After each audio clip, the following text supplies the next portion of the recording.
The Lion King, A Wild Night Out, written by LARA, BERGEN, illustrated by the Disney Storybook art team.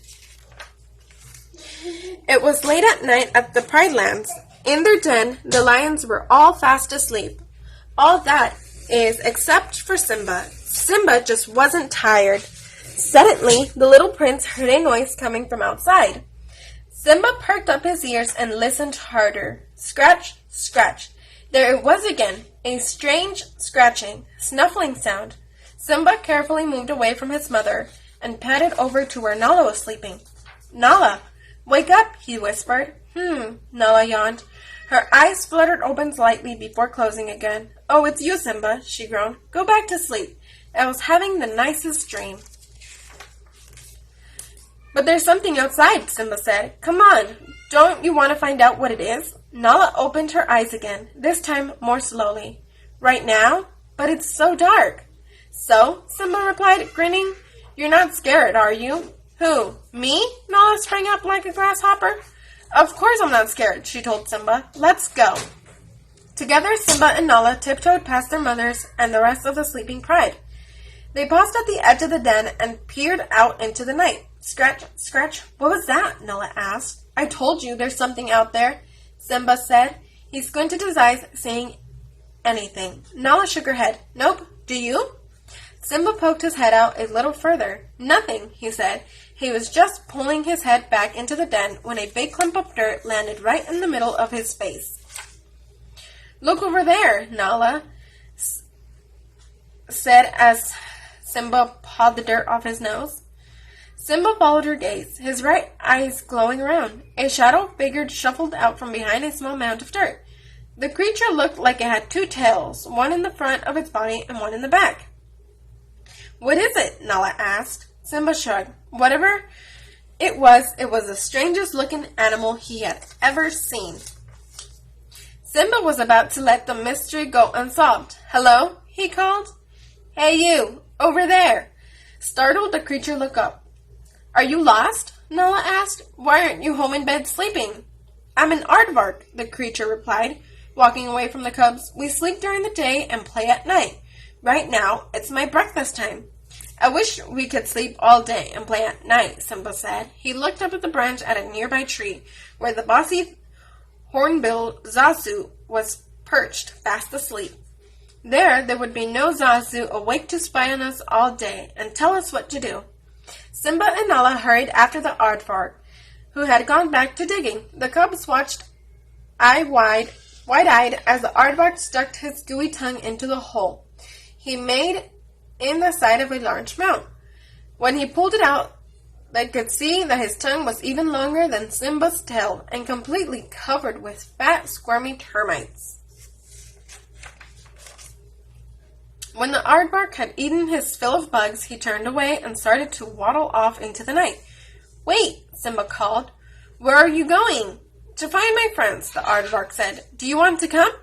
Simba and Nala knew a good invitation when they heard one. Without another thought, they bounded after the aardvark. The cubs hadn't gone far when Simba stepped onto something sharp. "Ouch!" he cried, looking at his foot. A little needle was sticking out of it.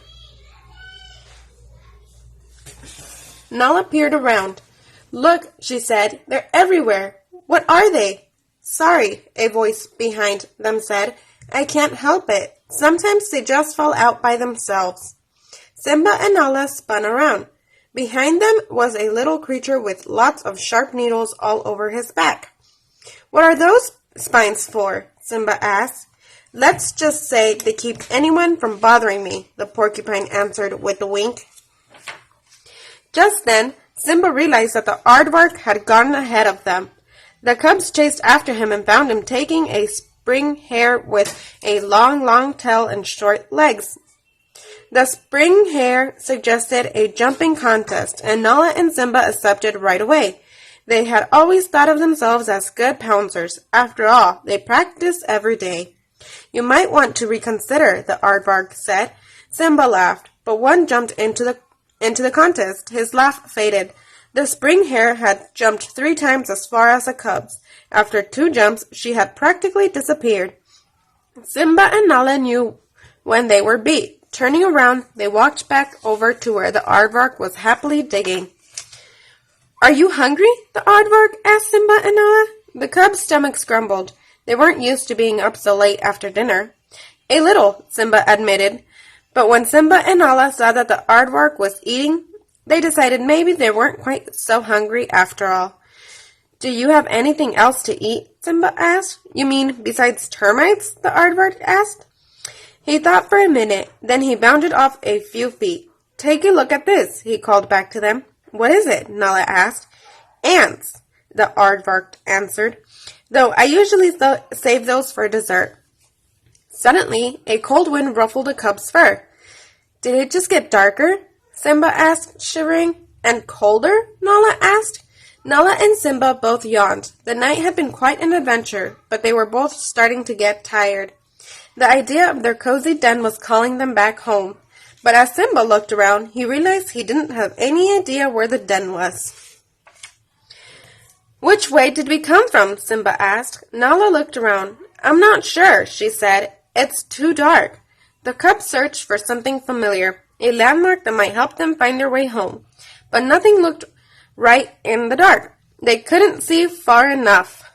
"I guess we'll have to stay here until morning," Simba said with a sigh. He turned to the aardvark. "How long until sunrise?" "Sunrise?" the aardvark said. "It's not even time for lunch." "Wait!" Nala cried suddenly. High above them the clouds had parted, revealing the moon. Its light shone on the path Simba and Nala had been looking for. In the distance, they can see Pride Rock. The cubs said goodbye to their new friend and hurried back home, tiptoeing to their den. They saw that everyone was still asleep. Happily, Simba and Nala snuggled in close to their mothers. "Good night, Simba," Nala purred. "See you in the morning," Simba paused to yawn. "What's for breakfast, do you think?" "Anything sounds good," Nala said, "as long as it's not bugs." The end.